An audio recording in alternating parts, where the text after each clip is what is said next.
नमस्कार दोस्तों, स्वागत है आप सभी का सुपर आईएएस पे चल रही साइंस एंड टेक्नोलॉजी की 1 ईयर करंट अफेयर्स की लेक्चर सीरीज में। आज के लेक्चर में हम लोग आपके सामने डिस्कस करेंगे सेट नंबर 4 को, जिसमें कि मैं आपके सामने डिस्कस करने वाला हूं अप्रैल 2022 में जो भी साइंस एंड टेक्नोलॉजी के साथ जुड़ी हुई करंट अफेयर्स थी उनके बारे में। सो आइए शुरू करते हैं बिना किसी देरी के। दोस्तों, जो लोग मुझसे पहली बार जुड़ रहे हैं उनको बताना चाहूंगा कि मेरा नाम अनिरुद्ध अग्रवाल है, और अगर आप हमारे इन लेक्चर्स की और बाकी सभी लेक्चर्स के पीडीएफ्स को डाउनलोड करना चाहते हैं तो यहाँ पर दिया गया जो टेलीग्राम चैनल है इसके माध्यम से आप लोग ऐसा कर सकते हैं। ऑल्सो अगर आपने अभी तक हमारा जो इंस्टाग्राम चैनल है उसको ज्वाइन नहीं किया है तो प्लीज़ जाकर के इसको भी ज़रूर ज्वाइन कीजिए। यहाँ पर भी हम लोग टाइम टू टाइम कई सारे यूपीएससी से जुड़े हुए अपडेट्स को डालते रहते हैं। इसके साथ ही में अगर आप लोग अपने घर बैठ के एक डेडिकेटेड और एक कॉम्प्रिहेंसिव तरीके से यूपीएससी की प्रिपरेशन को शुरू करना चाहते हैं तो टेक्स्ट बुक आपके लिए लेकर आया है एक सब्सक्रिप्शन, जिसमें कि आपको मिलते हैं जीएस के कोर्सेज, आपको सभी जो मेजर ऑप्शनल कोर्सेज हैं वो भी अवेलेबल करवाए जाते हैं, आपको सीसैट कोर्सेज भी अवेलेबल करवाए जाते हैं और आपको सब्जेक्ट बेस्ड कोर्सेज भी अवेलेबल करवाए जाते हैं। और ये सभी चीज़ों में आपको जो है कई सारे जो इंडिया के टॉप ऑफलाइन के एजुकेटर्स हैं उनसे पढ़ने का मौका भी मिलता है, बिकॉज इन सभी के कोर्सेज आपके लिए अवेलेबल करवाए गए हैं। और ये सारी की सारी चीज़ें आपको दी जा रही हैं मात्र और मात्र 30,000 रुपये पर एनम में, अगर आप लोग मेरा कूपन कोड यूज करते हैं अनिरुद्ध। और इसमें अगर आप इसकी तुलना करते हैं बाकी ऑफलाइन या ऑनलाइन कोचिंग से तो आप देख सकते हैं कि ऑफलाइन में आपको पड़ेगा ऑलमोस्ट 2 लाख से भी ज़्यादा खर्चा आता है, और बाकी ऑनलाइन कोचिंग में भी आपको 50,000 से ज़्यादा का खर्चा देखने को मिलता है। तो उसकी तुलना में आपको टेक्स्ट बुक में केवल 30,000 रुपीज़ में अपना पूरा का पूरा कोर्स अवेलेबल करवा दिया जाता है। इसमें इंटरेस्टिंगली हमने साइंस एंड टेक्नोलॉजी का पूरा कोर्स भी बनाया है आपके लिए, जो कि एक थ्योरी बेस्ड कोर्स है। और इसमें इस थ्योरी बेस्ड कोर्स में मैंने आपके लिए पिछले 10 साल के जो PYQs हैं उनको भी अवेलेबल करवाया हुआ है। ऑल राइट, सो शुरू करते हैं। आज के इस लेक्चर में मैं डिस्कस करूंगा द फॉलोइंग टॉपिक्स। सबसे पहले हम लोग वन हेल्थ का जो कॉन्सेप्ट था, जो कि इस साल पहली बार लॉन्च किया गया था उत्तराखंड में, उसके बारे में चर्चा करेंगे। Then we will discuss about something called as W boson. ये काफ़ी कॉम्प्लेक्स चीज़ है। ये बेसिकली डील करती है with the complex field of particle physics. मैं बहुत ज़्यादा डेप्थ में तो नहीं जाऊँगा, लेकिन हाँ, ये वाला जो आइडिया है वो थोड़ा आपको ब्रीफली बताऊँगा कि डब्ल्यू बोसॉन्स बेसिकली होते क्या हैं। उसको समझना ज़रूरी है हमारे लिए कि ये जो फंडामेंटल पार्टिकल्स डब्ल्यू बोसॉन है इसके क्या विशेषताएं हैं उसको यहां पे समझा जाएगा। Then we will talk about SFDR technology. दोस्तों, इंडिया और रशिया ने मिलकर के SFDR की जो टेक्नोलॉजी है उसको टेस्ट किया है, और ये वाला जो हमारा टेस्ट है ये सक्सेसफुल रहा था। अप्रैल 2022 के महीने में ये किया गया था। ये वाला जो टेक्नोलॉजी, जैसे इसके नाम में आता है, रैमजेट टेक्नोलॉजी है। तो जो हमारा एग्जिस्टिंग रैमजेट का टेक्नोलॉजी है उसी से एक तरीके से प्रेरणा लेते हुए हमने इसमें solid fuel ducted ramjet technology का सफल परीक्षण किया है। Then there is something called as GAGAN, जो कि अगेन आपको मालूम होगा काफी पुरानी वैसे तो न्यूज है गगन के बारे में, लेकिन गगन में हमने एक नई चीज को टेस्ट किया है, that is called as LPV। ये वाला जो LPV है ना, ये प्राइमरीली जो भारत के तहत, अभी भारत में उड़ान योजना के तहत हम लोग कई सारे जो एयरपोर्ट्स को बना रहे हैं, उन एयरपोर्ट्स को ज़्यादा बेहतर करने के लिए, उनमें टेक ऑफ और लैंडिंग की ज़्यादा सुविधाएं अवेलेबल करवाने के लिए we have tested something called as an LPV। और इसका जो पायलट प्रोजेक्ट है इसकी टेस्टिंग हमारे द्वारा करवाई गई है राजस्थान में, और इसी के बारे में चर्चा करेंगे कि एग्जैक्टली ये LPV क्या होता है। आपको बताऊंगा कि गगन भी किस तरीके से काम करता है, और ये जो गगन बेस्ड LPV है ये किस तरीके से हमारे जो उड़ान वाले एयरपोर्ट्स हैं उनको और बेहतर बनाता है। तो आइए शुरू करते हैं। सबसे पहले बात करते हैं वन हेल्थ के बारे में। बहुत ही सिंपल सा कॉन्सेप्ट है, इसको बता देता हूं कि ये इसका पायलट प्रोजेक्ट था जो कि लॉन्च किया गया था हमारे उत्तराखंड के राज्य में, और ये डिपार्टमेंट ऑफ एनिमल हस्बेंड्री और डेयरिंग के द्वारा इसको लॉन्च किया गया था। ये प्रोजेक्ट अगर सक्सेसफुल होता है तो ऑब्वियसली इसको हम लोग रेप्लिकेट करेंगे। इसके जो भी इंप्लीमेंटेशन में हम लोग चीजें सीखेंगे उसी चीज को हम लोग रेप्लिकेट करेंगे ऑल ओवर इंडिया। और ये जो प्रोजेक्ट है इसका मकसद क्या है उसको समझा देता हूं। यहां पर आप देख सकते हैं वन हेल्थ का जो आइडिया है ये बेसिकली ये कहता है कि ह्यूमन हेल्थ जो और एनिमल हेल्थ और जो एनवायरनमेंट है, ये तीनों चीजें ऐसी हैं जो कि आपस में जुड़ी हुई हैं। मतलब कि इसको और अच्छे तरीके से समझना बहुत सिंपल है। अगर हम एक बहुत ही सिंपल सा वीन डायग्राम यहाँ पे बना देते हैं तो ये ह्यूमन हेल्थ है और ये आपकी एनिमल हेल्थ है और ये आपकी बन जाती है एनवायरनमेंट। और ये वाला जो पार्ट है बेसिकली इस पार्ट को कहा जा रहा है the idea of one health. और ये यहाँ पर कहा जा रहा है कि इन तीनों का आपस में बैलेंस होना, सिनर्जी होना बहुत इंपॉर्टेंट है। तभी जाकर के हम लोग हमारी एनवायरनमेंट के लिए बेस्ट कर सकते हैं, ह्यूमन हेल्थ के लिए बेस्ट कर सकते हैं और एनिमल हेल्थ के लिए भी बेस्ट कर सकते हैं। This is the main idea behind the concept of one health. आप यहाँ पे देख पाएंगे इन्होंने कहा है that human health and animal health are interdependent, at the same time both also depend upon the environment. बल्कि आप यहाँ पे इसके बहुत सारी चीजों को देख पाएंगे, जैसे अगर हमारी डाइट है तो वो एनिमल हेल्थ पे भी डिपेंड करती है और एनवायरमेंट पे तो ऑब्वियसली डिपेंड करती है। फूड सिक्योरिटी है तो फूड सिक्योरिटी दोनों के लिए ही काफी इंपॉर्टेंट है, इंटरडिपेंडेंट चीज है। एंटीबायोटिक्स, एंटी माइक्रोबियल्स हैं, ये भी दोनों के लिए बहुत इंपॉर्टेंट है, आपको मालूम होगा। उसके बाद यहाँ पर एग्जाम्पल ले लीजिए, क्लाइमेट चेंज है, अगर एनवायरमेंट अफेक्ट होता है क्लाइमेट चेंज के माध्यम से तो इसका डायरेक्ट इंपैक्ट हमारे ऊपर भी है और बायोडाइवर्सिटी एनिमल्स के ऊपर भी आपको देखने को मिलता है। सिमिलरली डिफॉरेस्टेशन का इंपैक्ट यहां भी है और यहां भी देखने को मिलता है, वाटर पोल्यूशन यहां भी है और यहां भी देखने को मिलता है। तो this is the idea behind this innovative concept of one health. और बल्कि अगर आप देखेंगे तो इसको यहां से आप और अच्छे तरीके से समझ पाएंगे कि वन हेल्थ का जो आइडिया है ये इतना इंपॉर्टेंट इसलिए बन जाता है बिकॉज जैसे जैसे जो धरती की आबादी जो बढ़ती जा रही है, जो कि अभी आपको मालूम होगा, we have recently touched 8 billion population, तो our connection with animals and the environment have also change. तो इसी के चलते it is very very important कि हम इन चीजों को आइसोलेशन में ना देखते हुए कलेक्टिवली देखें और ये देखें कि आपस में जो इंटरकनेक्शंस और जो इंटरडिपेंडेंसीज हैं वो किस तरीके से बनती हैं। देखिए, people live close together, changes in climate and land use, more global travel and trade, animals are more than just food। इन्हीं चीजों को समझना हमारे लिए इंपॉर्टेंट है क्योंकि अभी क्या है, इसके जो मायने हैं वो काफी बदल चुके हैं और इसीलिए यहाँ पे बात हो रही है वन हेल्थ के बारे में। सो आइडिया क्या है, उद्देश्य क्या है, we want to develop a national one health road map based on the pilot project implementation learnings. यानी कि जो भी हम लोग यहाँ पर इसका जब क्रियान्वयन करेंगे तो जो भी हम लोग सीखेंगे, जो भी हमारी लर्निंग्स होंगी, उसी के बेसिस पे हम लोग इस चीज को एक्स्ट्रापोलेट करते हुए बाकी भारत में भी इसको इंप्लीमेंट करना चाहते हैं। इसके लिए एक inter ministerial one health committee बनाई जाएगी under the chairmanship of the principal scientific advisor has been established for its implementation as well. ये एक कोलैबोरेटिव, मल्टी सेक्टोरल और ट्रांस डिसिप्लिनरी स्ट्रैटेजी है। ऑब्वियसली अब इसमें अलग अलग मंत्रालय होंगे, जैसे आपको सिंपल सी बात बताऊं तो डिपार्टमेंट ऑफ एनिमल हस्बेंड्री एक है, ministry of health and family welfare एक है, तो ये दोनों मिलेंगे, फिर मिनिस्ट्री ऑफ एनवायरमेंट मिलेंगे, तो एक ट्रांस डिसिप्लिनरी स्ट्रैटेजी होने वाली है। अलग अलग डिसिप्लिन का आपको इसमें मिश्रण देखने को मिलने वाला है और ये एक मल्टी सेक्टोरल और कोलैबोरेटिव स्ट्रैटेजी भी होने वाली है। It is an approach which recognises that the health of people is closely connected to the health of animals and our shared environment. और ये इंडिया में अब लेकर आ रहे हैं, लेकिन ऑलरेडी इस चीज को दुनिया भर में फाओ और OIE यानी कि food and agricultural organisation and world organisation for animal health के द्वारा इस अप्रोच को पहले से ही इसके बारे में बातचीत करी जा चुकी है। यहां पर भी आप देख पाएंगे जो वन हेल्थ का आइडिया है, जो बताता है कि सभी चीजें कहीं ना कहीं आपस में जुड़ी हुई हैं और इसीलिए we need something called as one health, जो कि एक ओवरआर्चिंग कॉन्सेप्ट है, सो दैट हम लोग तीनों चीजों को एक साथ यहाँ पे मैनेज कर सकें। तो this is the integrative health management की अप्रोच है, that is called as the approach of one health.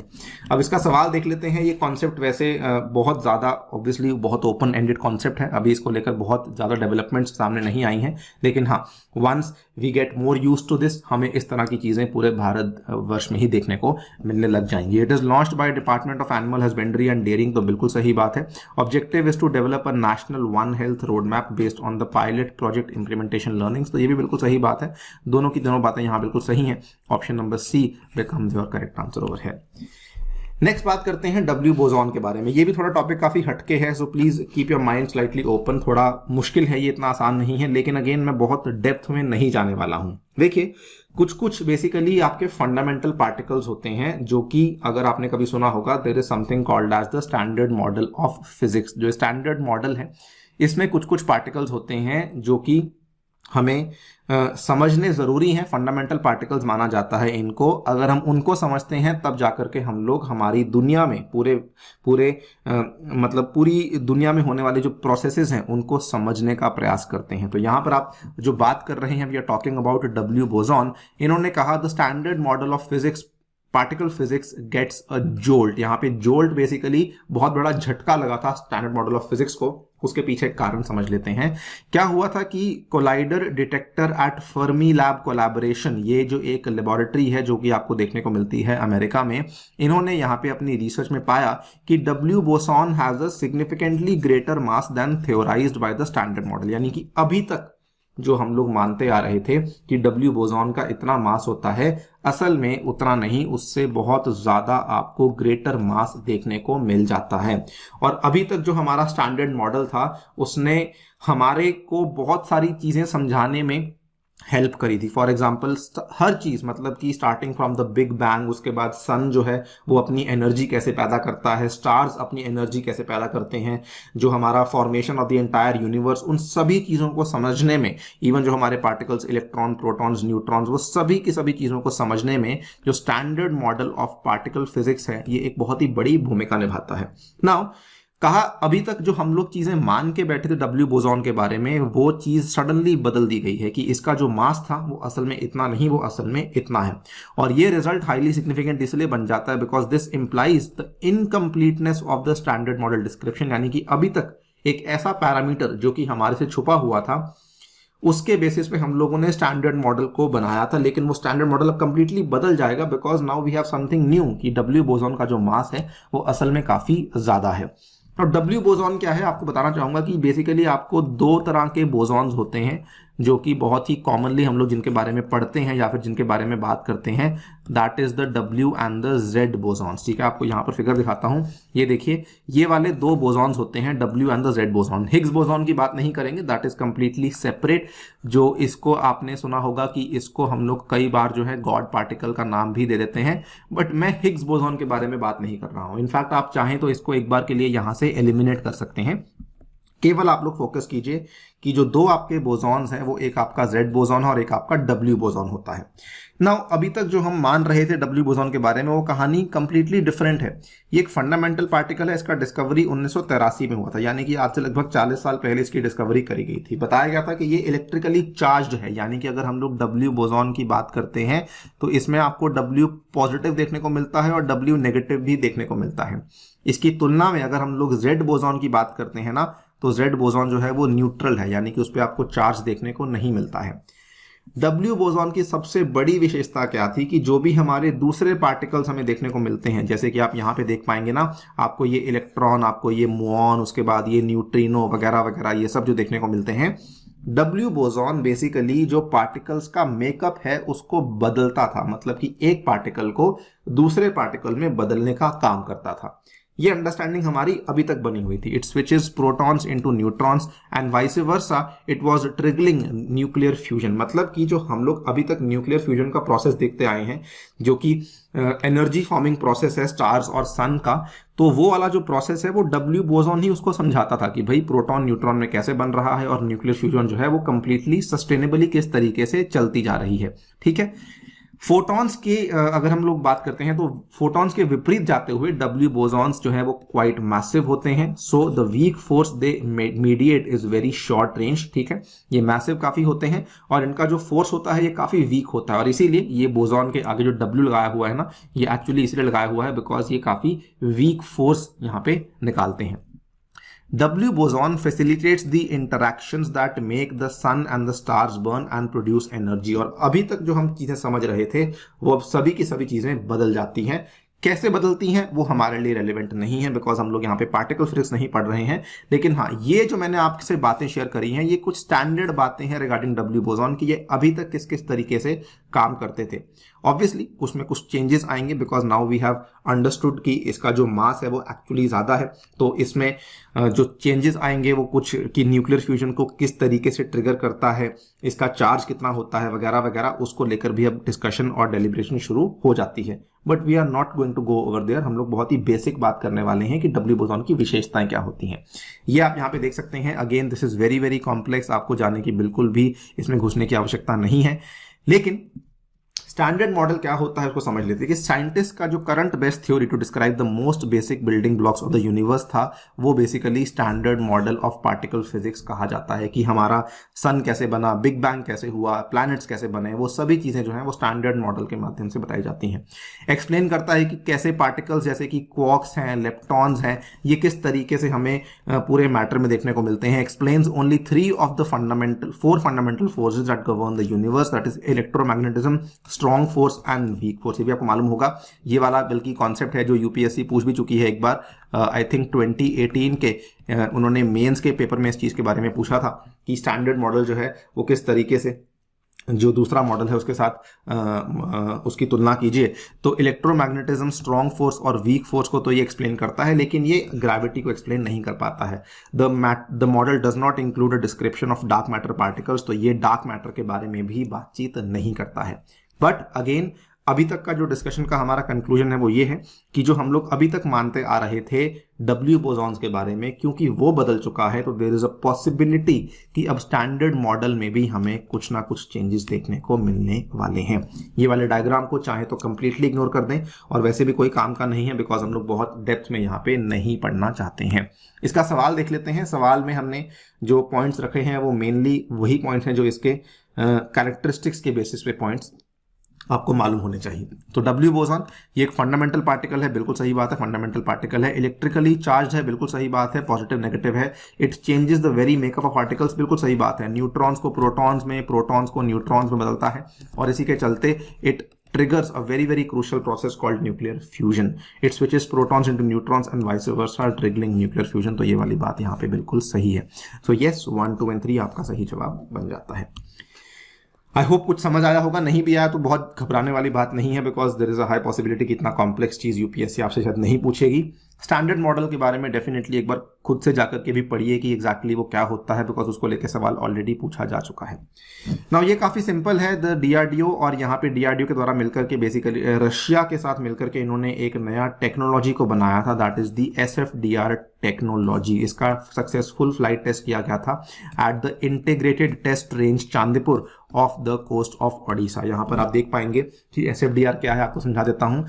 सबसे पहली बात तो यही है कि इसको आपको ध्यान रखना है कि इंडिया और रशिया ने मिलकर के बनाया है। इसका फायदा क्या है? It enables the missiles to intercept aerial threats, मतलब कि आपकी तरफ आने वाले, मान लीजिए दुश्मन देश ने आपके ऊपर कुछ मिसाइलें दागी हैं, उनको इंटरसेप्ट करना है और उनको हाई एक्यूरेसी से इंटरसेप्ट करना है, तो उसके लिए हमारे पास एक मिसाइल प्रोपल्शन टेक्नोलॉजी है जो कि अब SFDR के रूप में हमें देखने को मिल रही है। तो मिसाइल प्रोपल्शन टेक्नोलॉजीज आपको मालूम होनी चाहिए, बहुत सारी होती हैं। मैंने डिटेल में इनको अपने साइंस एंड टेक के कोर्स में कवर किया है। सो फॉर एग्जांपल हम लोग बात करते हैं कि सॉलिड फ्यूल होते हैं, देन अकेले लिक्विड फ्यूल होते हैं, देन कुछ मिसाइल प्रोपल्शन टेक्नोलॉजीज ऐसी होती हैं जिसमें सॉलिड और लिक्विड फ्यूल दोनों देखने को मिलते हैं। इनको हम लोग हाइब्रिड फ्यूल्स बोल देते हैं। Then we have also called as ramjet engine, then we have also called as scramjet engine. तो ये अलग अलग तरह की प्रोपल्शन टेक्नोलॉजीज हैं जो कि हमें अभी तक मिसाइलों में देखने को मिल रही थी। अब हमने इसी रामजेट टेक्नोलॉजी के आधार पर बेस्ड एक नया टेक्नोलॉजी है जिसको कि SFDR बोल रहे हैं, और ये वाली जो SFDR है ये basically it enables the missiles to intercept aerial threats and at supersonic speeds and high accuracy. और क्योंकि इसके नाम में ही रामजेट है तो ये रामजेट इंजन के ही आधार पर इसको हमने बनाया है। रामजेट क्या होता है? रामजेट बड़ा ही एक सिंपल सा इंजन होता है। Ramjet basically air breathing jet engine होता है जो कि क्या कहते हैं, जो आपकी हवा होती है उसी के माध्यम से उसको कंबशन होती रहती है और उसी के माध्यम से वो स्पीड गेन करता रहता है। इसको केवल एक बार आपको पिकअप करवाने के लिए आपको सॉलिड फ्यूल की इस्तेमाल करनी पड़ती है, लेकिन once it is in the air उसके बाद आपको, क्योंकि हवा से ही आपको कंबशन देखने को मिल जाती है, तो रामजेट में आपको और फ्यूल का इस्तेमाल नहीं करना पड़ता। ये केवल हवा का ही जो बहाव होता है उसके माध्यम से ये इंजन चलता रहता है। तो ये रामजेट है, ये नॉर्मल जेट इंजन है। इसमें आप देखिए बीच में आपने अलग से फ्यूल लगाया हुआ है कंबशन के लिए, लेकिन रामजेट में कोई फ्यूल नहीं है, यहाँ पे सब फ्यूल मिसिंग है। रामजेट और स्क्रैमजेट में केवल इतना फर्क होता है कि इसमें आपकी जो स्पीड होती है वो सुपरसोनिक स्पीड होती है, और रामजेट में भी एयर ही यहाँ पे कंबशन कर रही होती है, और यहाँ पर भी दोस्तों एयर ही होती है जो कि कंबशन को करवा रही होती है। अंडरस्टूड? ये वाला कॉन्सेप्ट है SFDR का।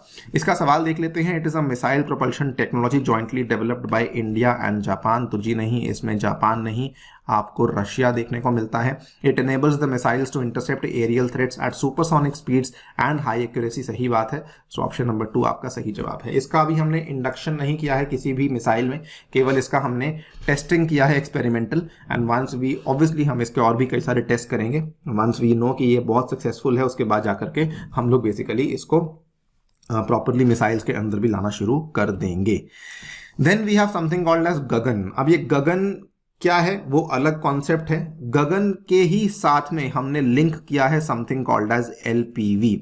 आपको पहले तो खबर बता दूं क्या थी खबर। अप्रैल 29 की ये वाली खबर है। एएआई यानी कि एयरपोर्ट्स अथॉरिटी ऑफ इंडिया, इन्होंने एक फ्लाइट ट्रायल कंडक्ट करी थी using GAGAN based LPV approach procedure at Rajasthan Kishangarh airport. तो ये वाली खबर थी कि राजस्थान के किशनगढ़ के एयरपोर्ट में इन्होंने ये वाले प्रोसेस को टेस्ट किया था, जो कि सक्सेसफुल था। ये वाला इनका जो परीक्षण था ये सफल भी था, और ये प्रोसीजर अब बेसिकली ये लोग बाकी जो हमारे उड़ान एयरपोर्ट्स हैं वहां पर भी लेकर आने वाले हैं। एलपीवी क्या है इसको समझेंगे, but before that we need to understand कि गगन बेसिकली क्या चीज है। देखिए, बहुत आसान भाषा में समझिए कि नॉर्मली अभी तक जो हमारे फ्लाइट्स होते हैं, जो हमारे अभी तक नॉर्मली जो मैं सिविल फ्लाइट्स की बात कर रहा हूं, सिविल एविएशन की बात कर रहा हूं, तो इनको लैंडिंग करने के लिए हर एयरपोर्ट पे आपने देखा होगा कंट्रोल स्टेशंस होते हैं। इनके टेक ऑफ के टाइम पे भी कंट्रोल स्टेशंस होते हैं जो कि बताते हैं कि अब आप टेक ऑफ कर सकते हैं, अब आप लैंडिंग कर सकते हैं, आपका आसमान क्लियर है नहीं है, यहाँ पे आप मतलब नेविगेट कर सकते हैं नहीं कर सकते हैं, ऑब्वियसली राइट। जो गगन था ना वो इन चीजों को आसान करने के लिए बनाया गया था। This is an Indian satellite based augmentation system. पहली बात तो ये कैटेगरी जो है इसको SBAS कैटेगरी में डाला जाता है। दुनिया में बहुत ही कम देश हैं जो कि SBAS सिस्टम्स को ऑपरेट करते हैं। अभी तक जो है बहुत ही कम देश हैं। फॉर एग्जांपल USA ऑपरेट करता है, यूरोप ऑपरेट करता है और जापान ऑपरेट करता है, और India is the 4th country जो कि SBAS सिस्टम को ऑपरेट करता है। US के सिस्टम का नाम वास है, यूरोप का EGNOS है और जापान का EMSAS है, और इंडिया का SBAS के नाम से ये बन जाता है। ठीक है, अब गगन एक एक्रोनिम है। गगन एक्रोनिम का फुल फॉर्म क्या है?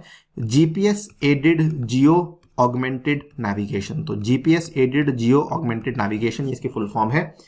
जो USA का GPS नेविगेशन सिस्टम है यानी कि ग्लोबल पोजिशनिंग सिस्टम है, उसकी मदद से हम लोग नेविगेशन करवा रहे हैं हमारी खुद की जो सिविल एविएशन की फ्लाइट्स हैं उनके लिए। अंडरस्टूड? फिर से बोल देता हूं, जो USA का GPS का नेविगेशन सिस्टम है उसकी मदद से हम लोग बेसिकली हमारी फ्लाइट्स की नेविगेशन को ऑगमेंट कर रहे हैं। ये प्रोसेस है गगन का। इसको डेवलप किसने किया है? क्योंकि इसमें हमारी सिविल एविएशन भी इंक्लूड है, इन्वॉल्व है, तो एयरपोर्ट्स अथॉरिटी ऑफ इंडिया आ जाता है और साथ में आपको इसरो देखने को मिलता है, बिकॉज इसमें इंडियन सैटेलाइट्स का रोल भी रहता है। अब इसमें इंपॉर्टेंट टू नोट कि जो गगन का सिस्टम है ये कोई सिंगल सिस्टम नहीं है, ये एक डुअल सिस्टम है। डुअल मतलब कि इसमें कुछ आपको ग्राउंड स्टेशंस देखने को मिलते हैं और कुछ आपको एयर बेस्ड मतलब कि स्पेस बेस्ड सैटेलाइट्स देखने को मिलती हैं। ये आपका एक सिस्टम हो गया, ये आपका दूसरा सिस्टम हो गया। ये दोनों आपस में कम्युनिकेट करते हैं। ऑब्वियसली मैंने कहा ना GPS बेस्ड है, तो GPS से तो ये ऑब्वियसली इंफॉर्मेशन को लेगा ही, और उस इंफॉर्मेशन को ये लोग नीचे ग्राउंड स्टेशन रिसीव करते हैं और उसके बाद ये इस पर्टिकुलर जो हमारी फ्लाइट है उस इंफॉर्मेशन को उस तक रिले करते हैं। तो it is a combination of ground based stations and obviously space based satellites, जिसकी मदद से हमने गगन को बनाया था। लेकिन प्रॉब्लम क्या है ना कि गगन का सिस्टम इतना सस्ता नहीं है। मतलब ये नहीं कि हम लोग चाहें तो इसको हर एयरपोर्ट पे लगा दें और हर एयरपोर्ट पे इसका इस्तेमाल कर सकें।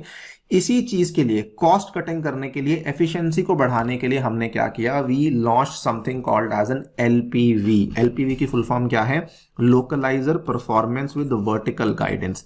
अब हमने क्या किया कि जो हमारे उड़ान वाले एयरपोर्ट थे जहां पे ऑब्वियसली उतनी हमें उतना ट्रैफिक देखने को नहीं मिलता, उतने यात्री भी नहीं आते हैं और उतनी फ्लाइट्स भी हमें देखने को नहीं मिलती हैं, ना टेक ऑफ ना लैंडिंग, तो LPV हमने शुरू किया। It is a satellite based procedure which has been used by aircrafts for landing purposes. इससे क्या होता है? एयरक्राफ्ट्स का लैंड करना पॉसिबल हो जाता है। ऐसे एयरक्राफ्ट्स का लैंड करना पॉसिबल हो जाता है ऐसे एयरपोर्ट्स पे जहां पर आपको ज्यादा बहुत एक्सपेंसिव इंस्ट्रूमेंट लैंडिंग सिस्टम देखने को नहीं मिलते हैं। तो जैसे आपके बहुत सारे जो रीजनल और लोकल एयरपोर्ट्स होते हैं जो कि हमने उड़ान स्कीम के तहत लॉन्च किए थे, पूरे देश का आम नागरिक, आपको मालूम होगा जो स्कीम हमने शुरू करी थी, तो वो वाली जो स्कीम्स के तहत जो क्षेत्रीय और जो स्थानीय एयरपोर्ट्स देखने को मिलते हैं उनके लिए इस एलपीवी के सिस्टम को शुरू किया गया था। Lowering the decision height up to 250 feet provides a substantial operational benefit in poor weather and low visibility conditions की, जैसे विजिबिलिटी में दिक्कत है, वेदर में दिक्कत है, तो उस टाइम पे उनको इंफॉर्मेशन रिले करना बड़ा इंपॉर्टेंट हो जाता है और वो वाला काम यहाँ पे एलपीवी कर रहा है। नाउ ये काफी बड़ी अचीवमेंट थी because India is the first country in the Asia Pacific region to achieve such a landmark in the air navigation services. It will provide substantial operational benefit in poor weather and low visibility conditions. आप यहाँ पे देख पाएंगे landmark achievement in field of air in the field of air navigation services, और ये airports authority of India successfully conducts a flight trial using Gagan based LPV approach procedures at Kishangarh Airport, Rajasthan. It is a major milestone in the history of Indian civil aviation sector. ये काफी important topic है, इसको लेके सवाल आने के chances काफी ज्यादा हैं बिकॉज यूपीएससी गगन को लेके भी क्वेश्चन पहले पूछ चुकी है and now it is the possibility कि शायद आपसे सवाल जो है वो एलपीवी को लेकर भी पूछा जा सकता है। Understood guys? गगन के बारे में आप लोग देख चुके हैं कि इसका क्या क्या फायदा है। नाउ विद रेफरेंस टू गगन सवाल देख लेते हैं। It is an Indian satellite based augmentation system. It is jointly developed by AI and ISRO for only India. ये वाली बात गलत है बिकॉज ये केवल इंडिया के लिए नहीं, बिकॉज इसमें इंडिया और नेबरिंग कंट्रीज भी इसका इस्तेमाल कर रही हैं। सो ये वाला फैक्ट यहाँ पे गलत है। Option number A1 only becomes your correct answer. Finally कुछ छोटी मोटी न्यूज को देख लेते हैं। EOS-02 सैटेलाइट कहा गया था कि सेकेंड क्वार्टर ऑफ 2022 में लॉन्च करी जाएगी। अप्रैल में इन्फॉर्म किया गया था। ये एक अर्थ ऑब्जर्वेशन सैटेलाइट है जो कि बेसिकली एक टेस्ट पेलोड की तरह काम करेगी for the maiden launch of the small satellite launch vehicle. लेकिन आपको मालूम होगा कि SSLV जो है वो वाला मिशन हमारा फेल हो चुका है। EOS-1 जो है this is use for agriculture forestry disaster. EOS-3 जो है this is used as first agile earth observation satellite in the geostationary orbit. और EOS आपको मालूम होगा कि एक नई टर्मिनोलॉजी है जो कि अब इसरो यूज कर रहा है, that is the earth observation satellite वाली टर्मिनोलॉजी है जो कि हम अब लोग यूज कर रहे हैं। तो सेकंड है स्पेस ब्रिक्स। इसरो और IASC के रिसर्चर्स के द्वारा they have developed a way to make bricks of complex shapes from Martian soil. मतलब कि मार्स से लाई हुई मिट्टी के माध्यम से हम लोग ब्रिक्स बना रहे हैं अलग अलग शेप्स की। ठीक है। Slurry was made by mixing Martian soil with गुआर गम। गुआर गम आपको मालूम होगा दिस इज एक ऐसा मटेरियल है जो कि हम लोग शेल गैस की एक्सट्रैक्शन में भी इस्तेमाल करते हैं। गुआर गम को लेके यूपीएससी सवाल पूछ चुकी है। 2014 में ये वाला सवाल आया था, चाहे तो आप जाके चेक कर सकते हैं। ठीक है। Bacterium called sporosarcina pasteurii, urea and nickel chloride. तो इन सभी चीज़ों के मदद से हम लोगों ने स्लरी तैयार करी जिसकी मदद से हम लोग आगे जाकर के उन ब्रिक्स को बना रहे हैं।